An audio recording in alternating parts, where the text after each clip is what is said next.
Radio Molossia. News break. This month's news in the Republic of Molossia. Silver State Voyage 2, 17 May 2022. On 15 and 16 May 2022, the President, First Lady, and Chief Constable of Molossia ventured forth into the wilds of Nevada on the second annual expedition to find various historical locations and explore the far reaches of the Silver State. Dubbed the Silver State Scavenger Hunt by Nevada Magazine, tireless promoter of the great state of Nevada, in which Molossia lies, the goal was to seek out markers in distant, out-of-the-way locales. Upon finding at least 10 of the 28 markers, the finder, in this case the first family, could win a package of swag and bragging rights for having seen seldom-seen corners of Nevada. Thus, on a cool Sunday morning, the intrepid adventurers set out, aiming first for a location in the nearby town of Yerington. The next stop was the town of Hawthorne, wherein the adventurers added a fellow explorer, the Chief Constable's beau, Tyler.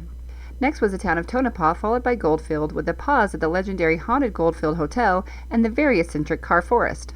From there, the voyagers continued south, pausing at the ghost town of Rhyolite, then stopping at the towns of Good Springs and Boulder City, before wrapping up the night in Las Vegas. The following day, the adventurers set out early and paused at the Las Vegas Mormon Fort before traveling north to the railroad town of Caliente.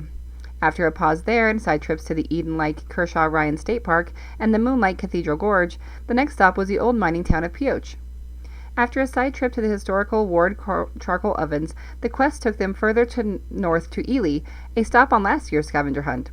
After Ely, the explorers headed west, first to Austin and then finally Fallon for the last stop on the hunt. This wrapped up this year's great excursion through northern Nevada in search of its history and landmarks, another mighty voyage indeed.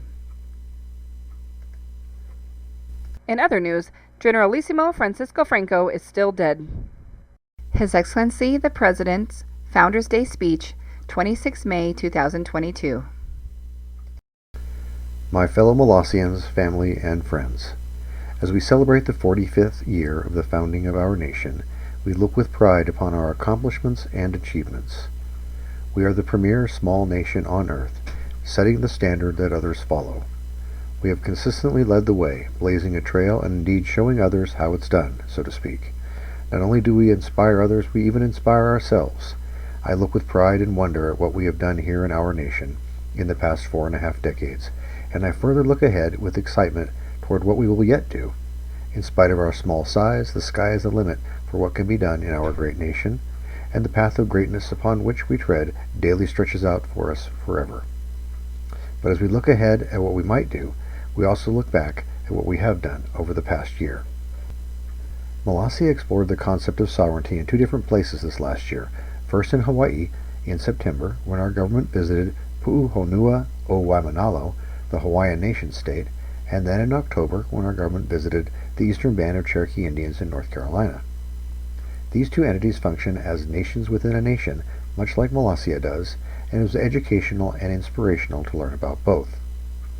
Last June saw a visit to our colony Farfalla, located some distance from the Molossian home territory in Northern California. In January, Farfalla was elevated to the status of province, the 3rd and newest province in our nation. We are always proud of our mighty Molossian Navy, and over the past year the Navy excelled in its accomplishments indeed. Last June the Navy deployed its newest gadget, a powerful magnet, designed to retrieve treasures from beneath the waves. In August, the Navy set out to search for the legendary Tahoe Tessie, the fabled sea monster of Lake Tahoe. Though less than successful, that mission will continue into the future. And most recently, the Navy traveled to Monterey Bay in California to study the marine fauna there, including whales and dolphins, fairly up close and personal. As always, we seek to introduce Molossia to the world, and did so last October and December, first for the annual Nevada Day Parade in Carson City, and then in the small-town Christmas event held in nearby Dayton. Both events serve well to enhance awareness about Molossia in the local area and demonstrate our interest in a positive relationship with the nation that surrounds us.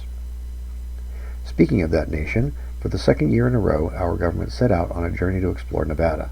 Over a 2-day period with 29 hours of driving and over 1,200 miles traveled, the intrepid explorers saw a multitude of historical, natural, and cultural sites throughout the Silver State, enhancing our knowledge of Nevada, and by documenting the voyage on social media, enhancing the knowledge of others about Nevada as well.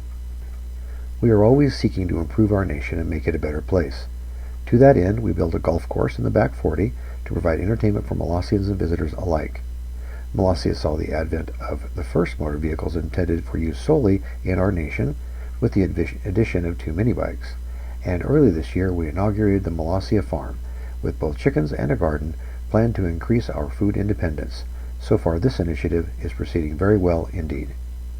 This last year has seen loss in our family, with the passing of Molossian canine citizen Duncan last June. Shortly thereafter, though, our family grew again with the arrival of baby Luna in August, our newest citizen and grandchild, daughter of Molossians Nathan and Cassie. Molossia is a family nation, and this year has seen a variety of family events, including a meetup of far-flung Molossians in April, our traditional Guy Fawkes celebration in November, and the always chaotic annual broomball tournament in March. Also in November, the first turkey shoot rocket race took place, wherein Molossians competed with each other to see how high they could launch air rockets. And so, having cast our gaze backward for a moment, we again look ahead. There are so many opportunities, and we shall endeavor to seize them all. We shall ever strive to make Molossia already great, even greater. This goal may not always be easy, but it is a challenge that we as a family and nation accept and we will achieve.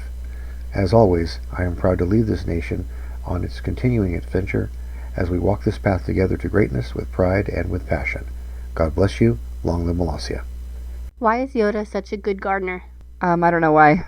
He has a green thumb. Ha!